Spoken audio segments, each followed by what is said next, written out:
here, and I am going to dim my or get rid of my square here in just a minute. But Laura, as you know, usually comes at least, thanks goodness, once a year to us, even though Ellen, her mom, who is one of our treasured NCUU members, but is living up in Buffalo now because the little trip back and forth is kind of rough. So I hope she does get to see that. Hi, Ellen. So a little bit of bio about Laura. She is an author, a playwright, and a former New York Times columnist. Her latest books are Life in New York for adults and Dana Digs In for children. Laura's books have recognizable UU themes for those in the know. Laura was raised in Amherst, New York, the UU church there, and for the past 30 years has attended All Souls in New York City. Laura is an ordained interfaith minister and has given sermons at UU churches around the country and in the UK, and we are so pleased to have Laura here today. Ta-da! Good morning. Good morning. Thank you for the pleasure of your company. It's wonderful to see some old friends and familiar faces. What a year!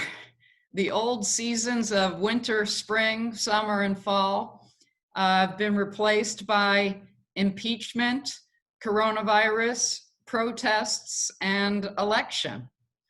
The temperature fluctuated from below 0 to over 100, and so has the mood, from anxiety to exhaustion. Growing up, people in my Buffalo, New York neighborhood were very religious. One Sunday, a Catholic priest announced that there are 813 different types of sins. He didn't go through them, but nonetheless, everybody wanted the list. The Irish tacked a God willing onto just about everything. I'll fetch the mail, God willing.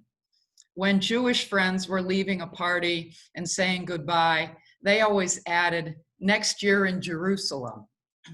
My grandfather was from Denmark, and I wondered, why didn't we say next year in Copenhagen? As UUs, I suppose we could have gone around quoting Theodore Parker, so long, never violate the sacredness of your individual self-respect. However, what I heard around my house on a daily basis was, life isn't fair, so get used to it. And if you played dodgeball as a child, you knew this was indeed a gospel of sorts. Women in the West African Ashanti tribe make pottery to be used for cooking and storing food. Meantime, the Ashanti men are responsible for woodworking. In the Hadza tribe, men hunt while women focus on raising vegetables. When I was growing up in the 1960s and 70s, women were responsible for cooking and cleaning, while men did lawn care and car repair. There were washerwomen and lunch ladies, but no washermen or lunch gentlemen. There were garbage men and cable guys, but no garbage women or cable gals. Societies have had division of labor since time immemorial. When we start school as young children, further sorting takes place, and numerous competitions are set into play. A teacher probably told you that life isn't a competition, at least aside from grades and athletic ability and spelling and reading and behavior and college entrance, jobs, wealth, and status. Just do your best, we constantly hear, and you're only in competition with yourself. On the other hand, if that were really true, wouldn't we just tell each other to give up? Fortunately, we don't live in a world where someone must suffer for someone else to prosper. The blessing of modern civilization with centralized governments as opposed to tribalism is that there should be enough opportunity for all, even if we don't directly compete with each other. Still, one rarely loses the sense that there's a competition afoot. People dress up to win partners and jobs. We improve our credentials to be more marketable and secure. We feather our nests to make an impression. Clearly, there's a reward system. How can some film actors make more than school teachers? Or a stockbroker earn more than a janitor? Or a supermodel clear 10 times that of a pediatrician? We've recently been reminded just how essential grocery store workers, fruit pickers, and truck drivers are. To a large degree, it matters more how many people we impact rather than what we do. Write an unpublished book and you're nobody. Write Harry Potter and you're a world famous gazillionaire. Save a life and you're a small town hero. Cure cancer and you're a legend. Get naked for one person and you may make them smile. Get naked for 50 million people and you could be the next social media star. Or have your computer taken away by your children. Most of us possess an innate sense of right and wrong. And we like that there are referees and judges and supervisors, at least when they're doing their jobs properly and with integrity. Play by the rules and win and get a trophy that is deserved. Cheat and be penalized or disqualified. But reality can be messy. You studied hard but failed the exam. You worked hard but didn't get promoted. You love him and perhaps sent him a photo you thought he'd enjoy, but he doesn't return your calls. What if a colleague scored front row seats to Hamilton because his sister works as the stage manager? Meantime, all senior citizens, regardless of income, receive senior discounts. Oftentimes, we need to take direction from people who are clearly so wrong. Our bosses, teachers, politicians, parents, or even grown children. And this feels unfair because we have different priorities and points of view. Maybe they know something we don't, like the company will go out of business if an unpopular decision isn't taken. A parent is most likely putting long-term health over short-term happiness, just like an adult child ordering around an older parent. Or maybe they're just being idiots, as we suspected in the first place. A Calvin and Hobbes cartoon said, "The world isn't fair, Calvin." And Calvin responded, "I know, Dad, but why isn't it ever unfair in my favor?" However we feel at the time, such actions aren't typically meant to be judgments on who we are. They're just a byproduct of being alive and living in society. Thus, our idea of fairness isn't actually attainable, but rather a cloak for wishful thinking. Imagine how crazy life would be if it were fair to everyone. Business enterprises would only fail if workers were bad. Sports teams would let anyone join and give everybody a chance to play equally. I actually had a born-again Christian soccer coach in high school who did this, and we lost almost every game for 4 years, had very low morale, and no scholarship offers were received. In my estimation, fairness has actually come a long way, especially when I see the diversity of news commentators today compared to when I was a kid. And certainly among the people protesting out on the streets for social justice. Even the school cafeterias have more options. When I was in first grade, your choice for lunch was, do you want to eat it or not? Meantime, in the world of absolute fairness, relationships would only end when both partners passed away simultaneously. Most of us have a sense of flexibility when it comes to justice or fairness. And I sincerely hope that Unitarian Minister Theodore Parker was right about the long arc of the moral universe tending toward justice. Reverend Parker often wrote sermons with a loaded pistol on his desk because he had fugitive slaves in his home to protect. Sometimes it's just a matter of writing our own internal reward system. Unitarian author Theodore Gesell, who is better known to his fans as Dr. Seuss, and whose father was a Unitarian minister, cleverly demonstrated how sneetches with stars on their bellies thought they were the best and looked down on sneetches without stars. Then along came Sylvester McMonkey McBean with his star on, star off machines, who gives stars to the plain-bellied sneetches until they're happy to look like their elite counterparts. But the original star-belly sneetches are angry and have their stars removed. It's worth noting that along the way, McBean gets wealthy off his machine.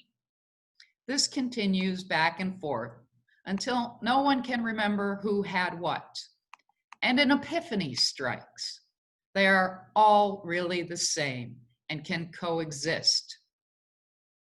It's positively frightening to observe the similarities between this 1953 children's story and the 1994 Rwandan genocide. Sometimes unfairness is intolerable, and it appears such a threshold might be in our DNA. Two Capuchin monkeys were taught to hand over pebbles in exchange for cucumber slices. They were both happy with this deal. Then a researcher offered one monkey a better deal, a grape for a pebble.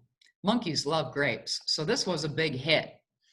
Only now the monkey who received the cucumber slice hurled it back at the researcher. It transpires that the monkeys cared deeply about fairness, not just what they receive, but what others get. And so do their human cousins. A study to determine what factors caused most air rage incidents concluded that it's first-class cabins. Similarly, it feels unfair that property taxes determine the quality of local public schools. So areas with expensive homes offer by far the best educations. It feels unfair that people die from coronavirus. People we knew and loved, people from this congregation, but also people we never knew. It feels unfair that certain parts of the country have been hit so disproportionately. New Yorkers feel it was especially unfair to have the most cases of coronavirus after receiving the brunt of the 9/11 terrorist attacks. And it feels unfair that minorities have been impacted at a much higher rate. Because to be human is to be part of another entity that we call society or community. To paraphrase English poet John Donne, who survived 2 major plagues, no person is an island. Any person's death diminishes me because I am involved in humankind. 2 centuries ago, Aristotle said that fairness meant each person receives what he or she deserves. And this is still a bedrock of our legal system. Inequality not only feels unfair, but it can also destabilize society. In America, the top 1% own more than the bottom 90%. The annual Wall Street bonus pool is more than the annual year-round earnings of all Americans working full-time at minimum wage. A well-known example of inequality is the amount players on professional sports teams are paid. One assumes this practice leads to better performance and more wins. However, studies show the exact opposite is true. Teams with greater equality did much better, perhaps because they felt more cohesion. Even more surprising, the superstars did better on teams with flatter pay schemes, as inequality seemed to undercut the stars it was meant to foster. There is a parallel when it comes to societal issues. Countries with the widest gaps in income, including the United States, generally have worse health, more homicides, and more homelessness. Like the Capuchin monkeys, people seem to either consciously or subconsciously bristle at this truth. In a study of 40 people in over 40 countries, liberals said CEOs should be paid 4 times as much as the average worker, while conservatives said 5 times. However, the average CEO at America's largest public companies earn about 350 times as much as the average worker. Inequality has also been shown to make us more apt to believe weird ideas and superstitions, and more likely to cling to camps divided not only by income, but race and ideology, while our trust in each other erodes, including among family members, friends, and neighbors. This third category, neighbors, worries me the most. My hometown of Buffalo, New York, is nicknamed the City of Good Neighbors. You can translate that to mean we have more Midwestern nice than East Coast taste.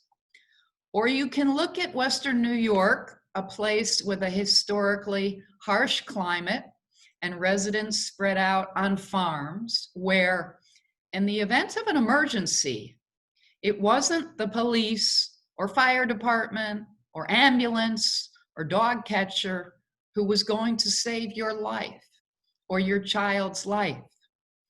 It was your neighbor. Indeed, everyone was a first responder. And whether you thought them to be a bit odd or you didn't agree with their religion or politics, you made it a point to get along. Our first instinct is to lay divisiveness at the feet of those in power.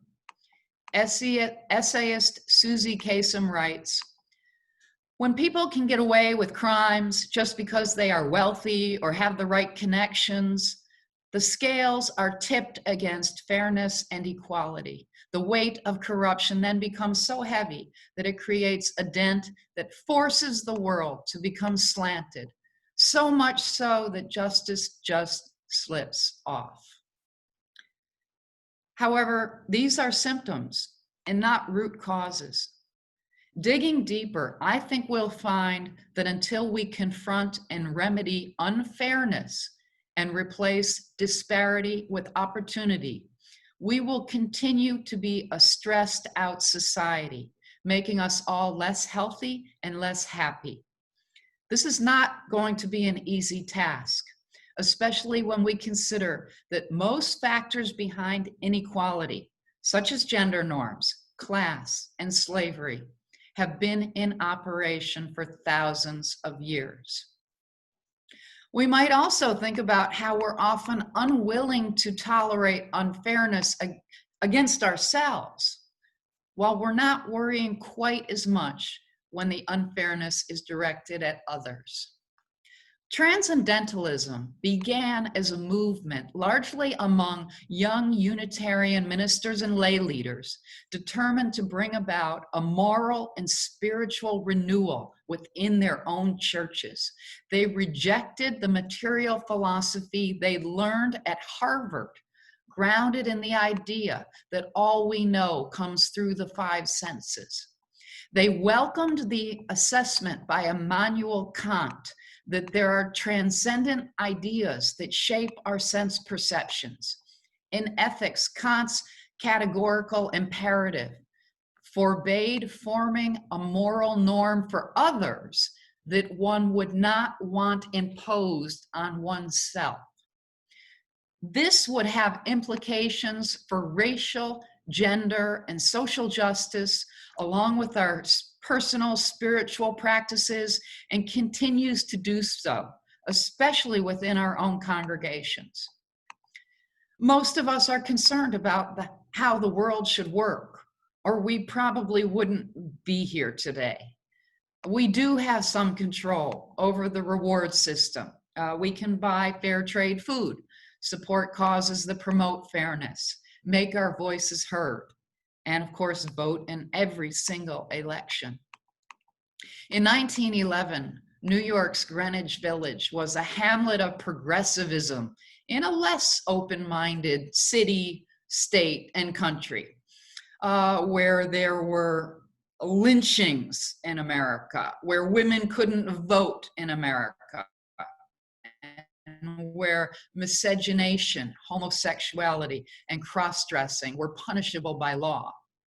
Greenwich Village harbored interracial couples, same-sex couples, thruples, artists painting and penning works considered immoral, political radicals and birth control advocates who'd been arrested or worse elsewhere. Into this motley multitude moved a Lebanese-born artist and mystical writer who penned a slim volume of poetry that sold 1,000 copies when it was published in 1923. The Prophet is now one of the best-selling books in history, with over 100 million printed in almost 50 different languages. In its pages, Khalil Gibran writes, "You have been told that, even like a chain, you are as weak as your weakest link. This is but half the truth. You are also as strong as your strongest link." Let's not forget that we are not alone, that we have sisters and brothers and others all across the country, deeply feeling the need for change. We are also as strong as our strongest links. In conclusion, fairness can be difficult to define, and therefore it's easy to look away. So let's just say that fairness is what's left over when unfairness is gotten rid of. Thank you very much.